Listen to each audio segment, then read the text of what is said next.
Hello and welcome to HMTV digital. ఇప్పుడు మీకు ఒక విచిత్రమైన వార్త చెప్తాను నేను. అదేమిటంటే ఒక వెరైటీ హోటల్ గురించి. హోటల్ అంటే variety, of course variety tiffins ఉంటాయి, వెరైటీ ఐటమ్స్ ఉంటాయి అనుకోవచ్చు. కానీ ఇప్పుడు నేను చెప్పబోయే హోటల్కి సంబంధించి అసలు ఆ హోటల్కి ఎందుకు వెళతారు, ఆ హోటల్ ఎందుకు పాపులర్ అయింది అనేది వింటే మీరు ఖచ్చితంగా ఆశ్చర్యపడతారు.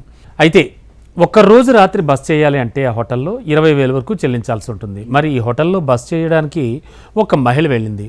ఆమెకు టీ తాగాలనిపించింది. అయితే ఆ గదిలో టీ కెటిల్ లేదు, ఉన్న దాని హ్యాండిల్ మాత్రమే ఉంది. దీంతో ఆ మహిళ వెంటనే ఏం చేస్తారు, జనరల్గా ఎవరైనా రిసెప్షనిస్ట్కే కదా ఫోన్ చేస్తారు, అలాగే చేసి ఆ ప్రాబ్లం ఏంటో చెప్పింది. అయితే దానికి ఆ రిసెప్షనిస్ట్ చాలా కటువుగా సమాధానం ఇచ్చింది. ఏమందో తెలుసా, వెళ్ళి సింక్లో ఉన్న నీళ్లు తాగనంటూ అరుస్తూ ఆ మహిళకి చెప్పిందిట.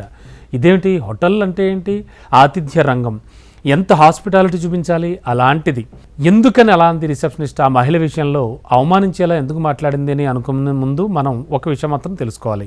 నిజానికి ఆ రిసెప్షనిస్ట్కు తాను ఏం చేయాలో తనకు బాగా తెలుసు. అందుకే ఆమెను రిసెప్షనిస్ట్గా నియమించారు ఆ హోటల్లో. ఆమె డ్యూటీ ఏంటో తెలుసా, హోటల్కి వచ్చే వాళ్ళందరినీ అవమానించడం. చాలా వెరైటీగా ఉంది కదా. అయితే ఆ మహిళ కూడా అవమానం పాలయ్యేందుకే ఆ హోటల్కి వెళ్ళింది. ఇది ఇంకా వెరైటీగా ఉంది.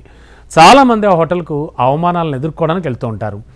డైలీ మెయిల్లోని ఒక కథనం ప్రకారం చూస్తే రోజుకు 20,000 ఛార్జ్ పెట్టి ఆ హోటల్లో కనీస సదుపాయాలు సరిగ్గా ఉండవు, టవల్స్ ఉండవు, టాయిలెట్ రోల్స్ కూడా ఉండవు. హోటల్లో బస్ చేసేందుకు వచ్చేవాళ్ళు ఎవరైనా కనీస అవసరాల గురించి అడిగామనుకోండి, హోటల్ సిబ్బంది వాళ్ళని చాలా తీవ్రంగా అవమానిస్తూ ఉంటారు. అఫ్కోర్స్ అక్కడికి వెళ్ళే వాళ్ళందరూ అవమానించబడ్డానికి వెళతారా, చాలా వెరైటీగా ఉంది. చాలా సందర్భాల్లో చాలా వాళ్ళు అసభ్యకరంగా కూడా తిరుగుతూ ఉంటారు. అయితే ఇక్కడ ఒక ఆసక్తికరమైన విషయం ఏంటంటే, ఇటువంటి వ్యవహారం కారణంగానే ఈ హోటల్ చాలా ఫేమస్ అయింది.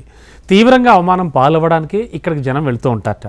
ప్రపంచంలోని ఇలాంటి వింత హోటల్ ఎక్కడ ఉండదేమో, అసలు ఇలాంటి వింతే ఉండదేమో. లండన్లో ఉన్నటువంటి ఈ హోటల్ పేరు కరెన్ హోటల్. దీనికి రెస్టారెంట్ చైన్ కూడా ఉంది. దాని పేరు కరెన్ డైనర్. ఈ కరెన్ డైనర్ చైన్ కోర్స్ ఈ చైన్లో కరెన్ హోటల్ కూడా ఒక భాగంగా ఉంటుంది. 2021లో కరెన్ డైనర్ రెస్టారెంట్ ఈ అవమానకర సేవలను మొదలుపెట్టింది. తర్వాత బ్రిటన్ అంతటా కూడా తమ బ్రాంచెస్ని నెలకొల్పింది. మొత్తానికి ఇక్కడికి వెళ్ళడానికి అర్హత ఏముండాలి అంటే, నన్ను ఎవరైనా అవమానించాలి అంటే కనుక నేను ఖచ్చితంగా హోటల్కి వెళ్ళాలన్నమాట. అలా తనని తాను అవమానించబడడానికే ఈ హోటల్కి వెళుతూ ఉంటారు. అలాగే ఈ హోటల్లో కూడా సౌకర్యాలు ఏముండవు. వచ్చిన వాళ్ళని అవమానించి తిట్టి పంపిస్తూ ఉంటారు. అది కూడా వచ్చిన కస్టమర్స్ అంటే హోటల్కి వెళ్ళిన వాళ్ళు రోజుకి 20,000 ఇచ్చి మరీ అందులో ఉంటూ ఉంటారట. చాలా వెరైటీగా ఉంది కదా. మొత్తానికి బ్రిటన్లో ఉన్న ఈ హోటల్కి సంబంధించిన వార్త వైరల్ అవుతోంది.